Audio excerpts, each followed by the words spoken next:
right. Hello, my Musty creatives. Hello, my Musties. We are here to be your motivation for better storytelling. And I came across a very, very interesting and slightly disturbing, frustrating story about a beloved movie from back in 2009. And essentially the movie, as you can see on the screen here, I'm just recording myself going through the internet, kind of show you my thought process. And this is not gonna be a long video, but when we're talking about stories, when we're talking about storytelling, we're talking about being, trying to be faithful to the craft as best as possible, faithful to the story as much as possible, faithful to the people that we're telling the story about, and telling their story the way that they would want to. The Blind Side, as now that we know, based on the facts we know, or based on statements made today, alleged statements today, made by the person who the main character was portrayed of. Sorry, trying to catch my words here. Michael Oher, The Blind Side, subject Oher, alleges Tuohy, I've never had a good time pronouncing that last name, made millions off lie. Now, it's not even really about the millions, in my opinion here. It gets a little bit deeper than that. And so I'm trying a new format. I'm trying a new type of video. But I read the whole article on ESPN.com, and I wanted to just go through my process and how I'm processing this. And again, going back to storytelling, going back to film, because The Blind Side is a good movie. It's a very good movie. And it's a movie that, up until reading this article, I really actually enjoyed. And I thought it told a very inspirational, motivational, American kind of story. But it's very interesting what is alleged here by the man who the movie is based off of, right? So, okay. This is written by ESPN Michael A. Fletcher. Posted today, retired NFL Michael Oher, or NFL star. And so essentially, the NFL, National Football League, he plays football, American football. And his position in the game was offensive offensive left tackle for the Baltimore Ravens. And I believe he played for another team as well. Now, I watched him play, but I didn't really know much about him until the movie. So I guess then I did watch his career, because it's kind of interesting. The movie came out, and then he started his career. I think he got drafted the same year the movie came out, or he got drafted the year after. I think either way, the movie kind of came out and he was a big time name, but I didn't really watch the movie until years later. And so when the Baltimore Ravens, the team he played on, he got drafted on, went on their Super Bowl run with Ray Lewis and all those awesome, amazing defensive players, Michael Oher was the left tackle. Was the left tackle for that team, which is outside the quarterback and outside Ray Lewis and outside the defensive ends or defensive linemen who are on the inside, the D tackles. Michael Oher is probably the most important player on that team, and he might even be more important to that team's success and making a Super Bowl run than even Ray Lewis, which is, could be a blasphemous statement. And if some of you are really big fans of sports and the NFL in particular, don't get mad at me in the comments. I'm just saying, I'm just trying to build up who Michael Oher is, because again, left tackles and offensive linemen usually don't get a lot of love. Up until recently, maybe Andrew Whitworth is the most famous offensive lineman player to have played the game, and he just retired. But when they play, people are usually just mad at them. People rarely give them their flowers while they're playing. So I just want to build up who Michael Oher is. Okay, let's get into the story. So this is really the big key here. Whose supposed adoption out of grinding poverty by a wealthy white family was immortalized in the 2009 movie, The Blind Side. That is really the key part of this story. It's not even the title. It's not the title, or at least not this part where the Tuohy's made millions off of a lie. I'm not Michael Oher, so whatever he thinks. But it's really the lie part. That's what we're gonna focus on. And the lie is this supposed adoption. So when you watch the movie, Like a huge scene in the movie is when the Tuohys gather Michael around and they're like, we want to do this really big thing for you. We want to become the parents are like, we want to become your legal guardians. Like, we want to adopt you. And like the two blood children, I don't know what to call them, the birth children, were like, yeah, join our family. It's going to be amazing. Right. And Michael's like, I thought I already was. Right. And it's a big moment where he's like, okay, we all like think at the end of this movie, they adopted him. I thought too, they adopted him. And according to Michael, he thought the same thing too. So he's petitioned a Tennessee court Monday, so today, with allegations that a central element of the story was a lie concocted by the family to enrich itself at his expense, right? Like, that's the main thing here. Let's see here. Okay, now the second statement here. The 14-page petition, so they're not playing. Michael Oher and his legal team are not playing. Filed in Shelby County, Tennessee, probate court, alleges that Sean and Leanne Tuohy, who took Oher into their home as a high school student, never adopted him. So this movie in 2009, and it, like, as the article will talk about, and you'll see if you Google or Wikipedia this movie, The Blind Side, which I'll go to the Wikipedia page later on. Like, the movie grossed, like, I think $300 million. Now, movie studios get back probably around half of that. So what the studios brought home was $150 million, and then there could be like residual checks from that the family receives. But regardless of that, this movie that was like a big hit, and as we'll find out, we'll talk about more later, that Sandra Bullock won the Academy Award for Best Actress in this movie. Like, this is the film that solidified and cemented her career as an actress. Like, I don't think it's her best acting performance, but it's the film that got her the award. And the movie's big, like, one of the big plot points is that the family adopts Michael Oher. And according to this, like, article, and they'll go into the evidence as to what happened. Oh, it's right there in this paragraph. I'm just like, really, this is crazy. They never adopted him. I shouldn't laugh. That's really terrible. But anyways, instead, less than 3 months after Oher turned 18 in 2004. Now, yeah, wow, that's crazy. The petition says the couple tricked him, Michael Oher, into signing a document making them his conservators, which gave them legal authority to make business deals in his name. And that's really sad, right? So I have this like Wikipedia article up here. And conservatorship, right? Under U.S. law, a conservatorship. So that whole thing that Britney Spears was going through with her dad is the same kind of thing, a conservatorship. I had to look this up because honestly, I didn't know what was a big deal, because I thought, like, what power does Britney's dad have over Britney while she's like, I don't know, 30 something, 40 something? Like, what power does he have still over her? But apparently this kind of power. A conservatorship results from the appointment of a guardian or a protector by a judge to manage, let's see if I can highlight this, the personal or financial affairs of another person who is incapable of fully managing their own affairs due to age or physical or mental limitations. Right, but in this article, Michael Oher alleges that he had actually turned 18 when he signed a conservatorship. So this is like, in the case of Britney Spears, this is like something that she signed and her dad signed, or whatever, their lawyers got together when she was probably young, like probably 8 years old or something like that, when she was a kid, right? Like, you don't have a kid manage like millions of dollars, right? That just kind of makes sense, but you know, now not anymore, because apparently parents be doing crazy stuff. But the point is that he was of age. He was like a legal adult, but he said that they tricked him into signing this, and they were essentially like managing all his money.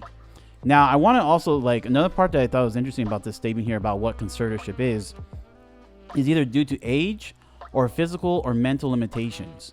And that's one thing that is talked about in the article. And then there's a new book out that Michael Oher is like marketing, and he's pushing a new book that he wrote where he goes more into detail about this. But essentially, like, one of the big problems that he's always had with The Blind Side, but something that I guess he overlooked all these years, was the fact that The Blind Side pits the character of Michael, like him, and his portrayal of him, as being mentally limited, like really mentally slow. And that's something that I heard like rumors of, like being a fan of the NFL, like that Michael really didn't like The Blind Side, but I was like, oh, I guess it's not a big deal, blah blah blah. Like, he made some money off of it, it's all good. But it's interesting because this could have been a play, maybe even of the two. Now, this is just me conjecturing here, that maybe the Tuohys, or if I'm saying their name right, were like, oh, like, he's slow, he can't take care of himself. This is why we need to be his conservators, right? But the thing that's crazy is that his alleged statements are that instead of adopting him, they created a conservatorship. And as you can see right here, a conservatorship is not the same as adopting. Like, when you adopt someone, you're bringing them into the family, and it doesn't matter what age they are, right? You can be 30 something and be adopted into a new family, right? But a conservatorship is just really about taking care of your personal and financial affairs, like, because you're incapable of managing yourself. That's what the conservatorship is for. So that is just like crazy to me. So I'm not going to go into too many details. You can look at the article yourself. It's a really long, in-depth article. Let's see here. Now, the whole claim is that Michael got nothing. Like, so he got nothing for a story that would not have existed without him, which is true, because he's the central plot for the character. He's the reason why there was a story in the first place. And I guess in the years since, the Tuohys have continued calling the 37-year-old Oher their adopted son, and have used that assertion to promote their foundation, as well as Leanne Tuohy's work as an author and motivational speaker. Again, the article goes into more detail, like the fact that the Tuohys have, like, I think, written 1 or 2 books, and essentially about, like, being very generous givers, and again, using that fame of the movie and the fact that they were the ones who adopted Michael, who was this poor, suffering black kid in their neighborhood, bringing them into, like, a nice, wealthy lifestyle.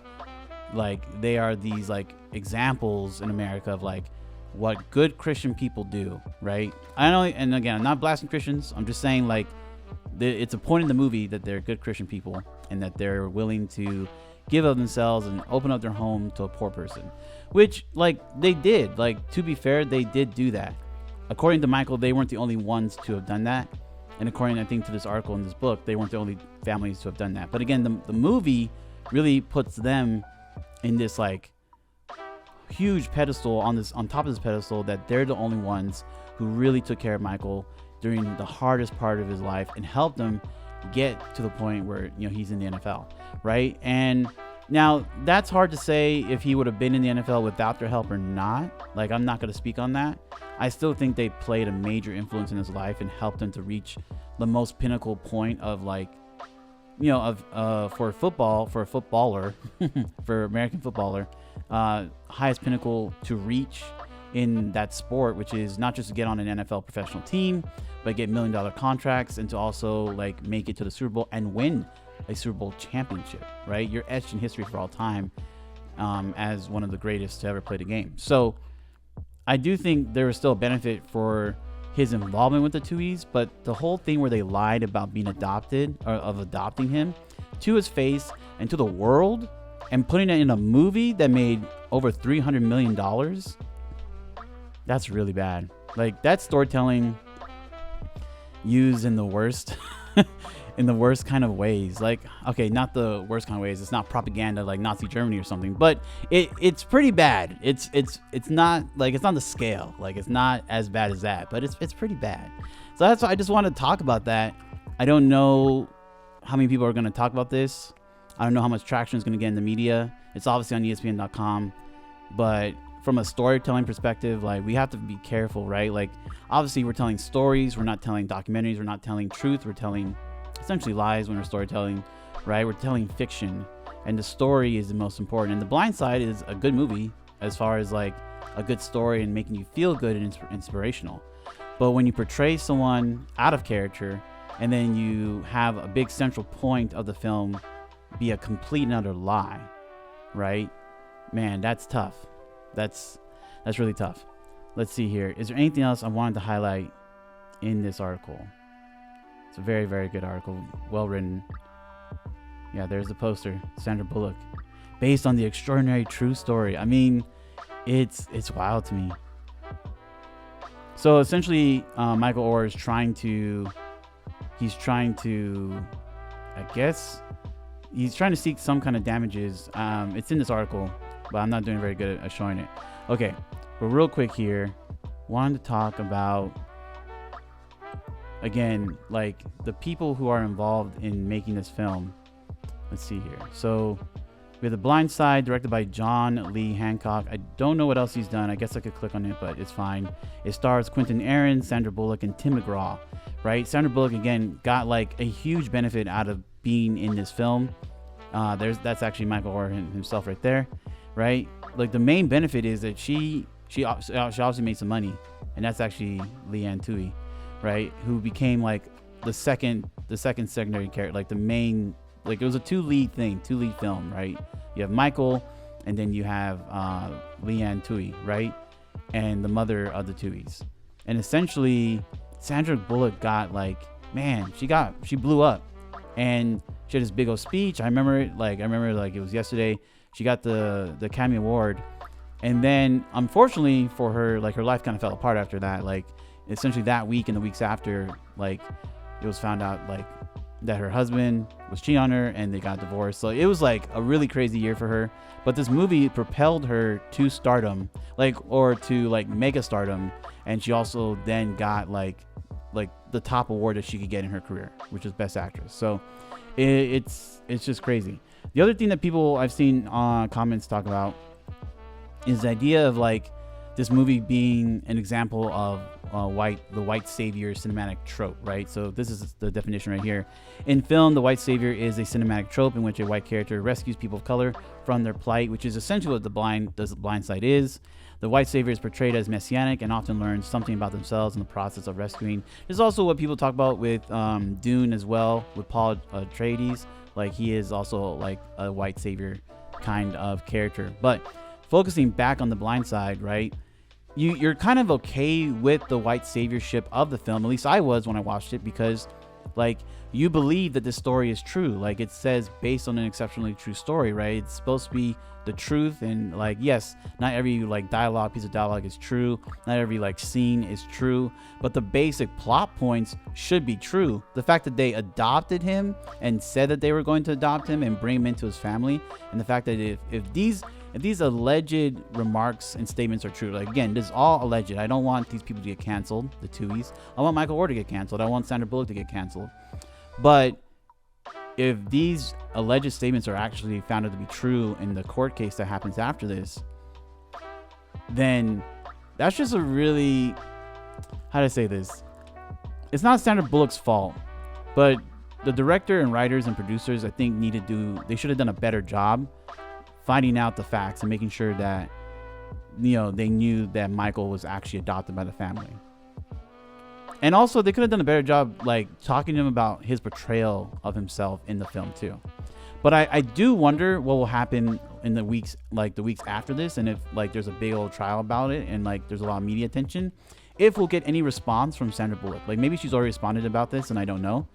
But it would be interesting if Sandra Bullock like came out of the woodwork and said, hey, like I didn't know, and I'm not like cool with the Tuohys like that. I played a character, and it's my bad, but I didn't know. Like, because again, it's very interesting, because now this is it was 2009, 2023, so it's like 14 years, right? 14 years after the fact.